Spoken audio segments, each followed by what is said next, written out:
Hi, I'm Gary Hamel, professor at the London Business School and director of the Management Lab. Welcome to my video blog, Gary Tells You Why. Today I want to talk about why you don't need to worry that robots are going to steal your job. Well, maybe you should worry a little, but not too much. On the other hand, we know that a lot of people today have automation anxiety. This fear that automation is going to make us as human beings redundant, and that some combination of chat bots, robots, virtual reality, machine learning, artificial intelligence, that's going to put us all out of work. And I understand the concern. It's right to be worried to an extent. Already machines exceed human capabilities in a whole variety of tasks, dispensing drugs, sorting items, optimizing logistics, pricing stocks, even writing news reports, recognizing faces, blocking spam, and so on. And yet it's also worth remembering that over the last 40 years, AI enthusiasts have been consistently overestimating the ability of machines to mimic human capabilities. Now, in a recent study by McKinsey & Company, they looked at a whole range of jobs and how susceptible these jobs were to automation. They did this by breaking all those jobs down to a whole set of tasks and skills, about 20 of the tasks and skills, and asking, are machines better at doing that than human beings are? And so those skills, they divide them into 5 different categories: sensory perception, cognitive capabilities, language processing, social capabilities, and physical capabilities. And in some things like spatial awareness, for example, or visual and auditory sensing, machines and human beings are kind of level pegging. We're kind of like equally matched. In other areas like retrieving information, clearly machines can do it much faster than we can. But in some of the most critical areas, human beings have a decisive advantage and are likely to do so for decades to come. And that includes generating novel patterns, creativity, logical problem solving, complex coordination, and then the whole range of social capabilities, social and emotional sensing, responding, and so on. Human beings are just better at this. Now here's the challenge. There are these areas where human beings do have a performance advantage, and yet if you think about that set of cognitive and social capabilities, creativity and pattern recognition and emotional sensing and so on, how much of those capabilities do human beings have the chance to bring to work each day? And the answer is not much. And let me share some hard data here. A survey a few years ago in the UK asked employees, how much choice do you have in the way you do your job? How much choice do you have, how much freedom do you have in the way you lay out your work? And in that survey, only 25% of employees said they had a great deal of choice in how they do their own job. Just a quarter of employees had any freedom to manage their own kind of work lives. So the other 75 presumably have very little freedom. And in fact, that degree of freedom has been going down rather than up. When they did the survey in 1997, 40% of employees said they had a great deal of freedom to design their job, but in 2012 that had dropped to 25%.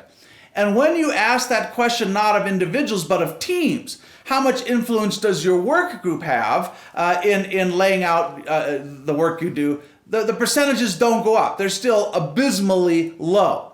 Another study that was done across the European Union asked employees these questions. How often are you consulted before change in your organization? Are you part of designing and thinking through a change program? Only 20% said that they felt they were always consulted before a big change program.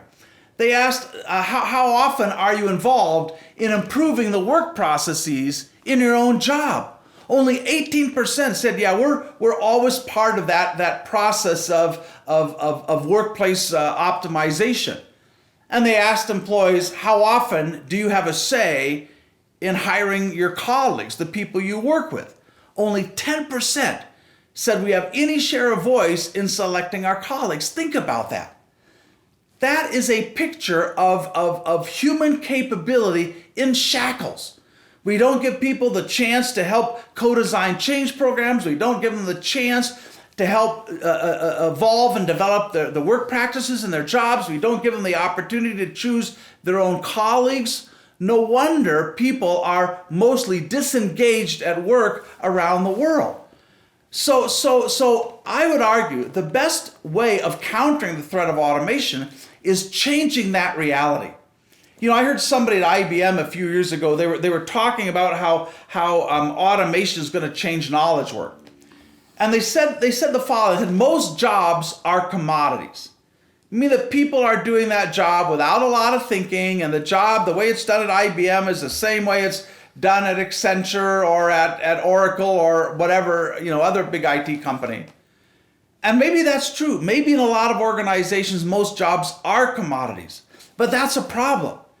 If we want to protect our workforce, if we want to protect ourselves from automation, we have to make sure that no job is a commodity job. And by the way, if there's a commodity job in your organization, if people are doing that work the same way it's done in your competitors, that job is producing no differentiation and therefore no real value. And the way we're going to change this is we have to increase the creative content of every job. And there's a lot of reasons to be hopeful we can do this. I think about the world's most consistently profitable steel company, Nucor. At Nucor, every single employee knows the profitability of every order that ships out of their plant. And everyone is charged with working to increase margins, with innovating. Nucor does not have a central R&D unit. Innovation comes out of small teams in the plants, working intimately with customers, discovering new ways of adding value to the steel they produce. Those are like so-called blue-collar employees. So we're going to have to change the way we think about employees if we want to protect them, if we want to protect our economy from automation. In most organizations, employees have very, very little freedom. A few years ago, I was asked to talk at a conference on the consumerization of IT. This is the idea that will give employees the ability to choose which smartphone they use, which tablet they use, which PC they use at work.